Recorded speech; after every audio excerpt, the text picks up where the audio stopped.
Shivaji college Parbhani येथे junior lecturer physics electronics शिकवतो. मी शिबिरामध्ये येण्याचं म्हणजे एकदा अकोल्याला गेलो, माझी सासरवाडी तिथे आहे. तर तिथे गेल्यानंतर पेपरला ॲड आली होती की औषधी विना उपचार. मी म्हटलं मी फिजिक्स शिकवतोय, हाऊ इट इज पॉसिबल. म्हणजे माझा विश्वास बसला नव्हता. मग शेगावला 3 दिवसीय शिबिर होतं. सकाळी मी पोहे खायचो अकोल्याला, तिथे जाऊन नुसतं ऐकून यायचो 3 दिवस. मग नंतर काही दिवसानंतर आमच्या वहिनीला त्रास होता. माझे भाऊ डॉक्टर आहेत, फिजिशियन, आणि त्यांना युटेरसमध्ये गाठ होती.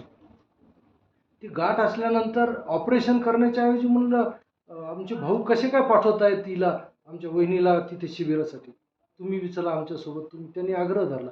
मग आम्ही तिघं जण, मी, माझी मिसेस आणि आमच्या वहिनी शिबिराला गेलो 7 दिवस मिरटला. तिथे गेल्यानंतर ते परत आल्यानंतर युटेरसमध्ये असणारी जी गाठ आहे ती परत सोनोग्राफी केली आल्यानंतर, तर त्यांची गाठ ही डिझॉल्व्ह झाली होती, गायब झाली होती. पण पहिल्या शिबिरात जेव्हा गेलतो तेव्हा त्यांनी आम्हाला सुद्धा सांगितलं नव्हतं की मला असं असं त्रास आहे किंवा हे.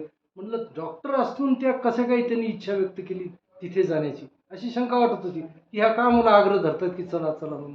आणि दुसरी गोष्ट माझ्या बाबतीत आहे की मी 2-3 आमच्या फॅमिलीमध्ये सर्वांना बीपीचा आजार आहे. डॉक्टर फिजिशियन आहेत, त्याच्यामुळे फुकटात गोळ्या भेटतात म्हणून म्हणा का कसाही म्हणा. तर मला कॉन्कर एम चालू होती, सकाळी सिलाकार टी होती, मिनी प्रेस एक्सेल 2.5ची 5 होती.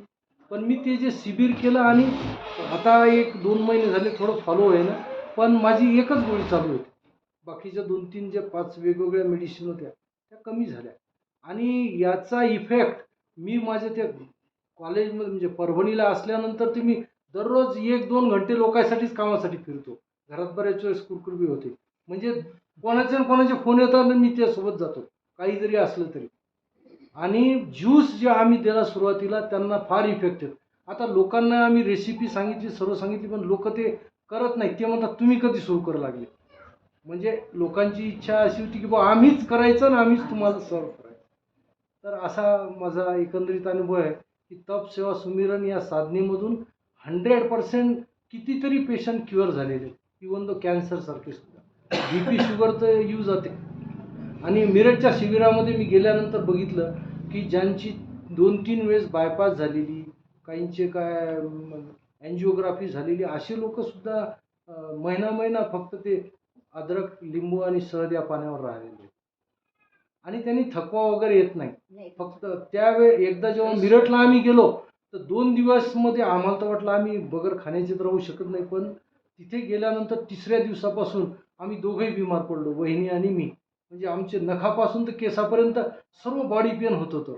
संडास लागल्या, उलट्या झाल्या. तर नो मेडिसिन तिथे. तर 2-3 दिवसानंतर ॲटोमॅटिक माझं वजन कमी झालं, वहिनीचं वजनसुद्धा कमी झालं. 3 किलो त्यांचं, माझं 4-5 किलो.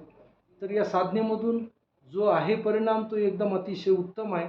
फक्त म्हणजे पर्टिक्युलरनेसमध्ये करावं लागते.